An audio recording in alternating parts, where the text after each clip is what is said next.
ভুতুরে ভোটারের তালিকায় কেষ্ট কাজলের অনুগামীরাও, এমনই অভিযোগে সরব বিজেপি। এ যেন উলট পুরাণ। ভুতুরে ভোটার ধরতে ময়দানে বিজেপি। বীরভূমের দুবরাজপুর ব্লকের ঘাট গোপালপুরে একই বুথে 17টি ভুতুরে ভোটারের খোঁজ, যার মধ্যে স্বয়ং কাজল শেখ ও অনুব্রত মণ্ডলের অনুগামীরাও রয়েছে। সাংবাদিক বৈঠকে এমনটাই অভিযোগ বিজেপির। এই ভুয়ো ভোটারদের 2 জায়গায় ভোটার কার্ড রয়েছে বলে অভিযোগ। এই টিএমসির মদতে প্রশাসনকে বাধ্য করিয়েছে এই ভুতুরে ভোটারদের নাম একাধিক জায়গায় ওঠানোর জন্য। এলাকার বাসিন্দা শাহাবুর খানের ভোটার কার্ডে এক জায়গায় নাম রয়েছে আলেনুর বিবির। অন্যদিকে ঝাড়খণ্ডের শাহাবুর খানের ভোটার কার্ডে নাম রয়েছে তার বাবা কাশেম খানের।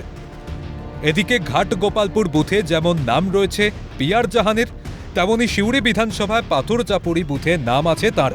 2 জায়গায় সরকারি সুবিধা পাচ্ছে বলেও অভিযোগ বিজেপির। আজকে ভুতুড়ের ভোটার আজকে সভাধিপতির কাছের লোক এবং জেলা সভাপতি, তৃণমূলের জেলা সভাপতি অনুব্রত মণ্ডলের ঘনিষ্ঠ, তারই নাম ভুতুড়ে ভোটারে ঢুকে রয়েছে। দেখতে পারেন পাথরচাপড়ি ভোটারে পিয়ার জাহান খান, এখানে সাহাবির খান, গোলাম মোস্তফা খান, এদের ভুতুড়ে ভোটার 2 জায়গায় নাম রয়েছে। 2 জায়গায় এরা পঞ্চায়েত ভোটে ভোট দেয়। এগুলো তদন্ত হোক, তদন্ত করার পরে আমরা যদি না হয় তাহলে আমরা বৃহত্তর আন্দোলন বিরোধী নামতে বাধ্য হইব। যদিও পাল্টা পিয়ার জাহানের দাবি অনেক আগেই ভোটার কার্ড ট্রান্সফার করেছেন তিনি। পুরনো তালিকা নিয়ে বিজেপি চক্রান্ত বলে অভিযোগ পিয়ার জাহানের।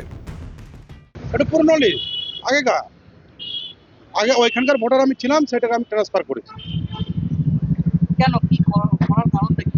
আমি তো এখানে চলে এসেছি না অনেকদিন আগে, পাথরচাপড়ি চলে এসেছি।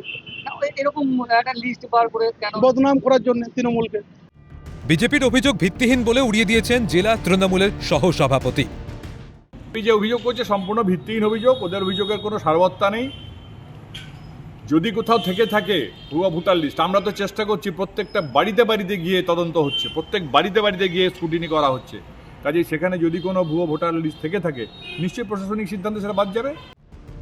ভোটার তালিকা সংশোধন না হলে বৃহত্তর আন্দোলনের হুঁশিয়ারি বিজেপির সংখ্যালঘু মোর্চার সভাপতির।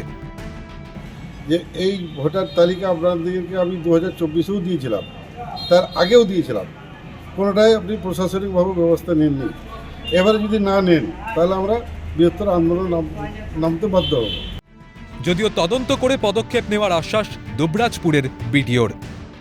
অভিযোগ যদি সত্যি প্রমাণিত হয় যে 2 জায়গায় আছে, তাহলে সেটাকে প্রথম কাজ হবে এটাকে ত্রুটিমুক্ত করা, এবং এটা কেন হলো সেটা তাহলে আমাদের দেখতে হবে যে তথ্য গোপন করেছিল নাকি আমাদের তরফ থেকে কোনো ত্রুটি ছিল, সেটা তাহলে আমরা দেখে সেই অনুযায়ী ব্যবস্থা নেব।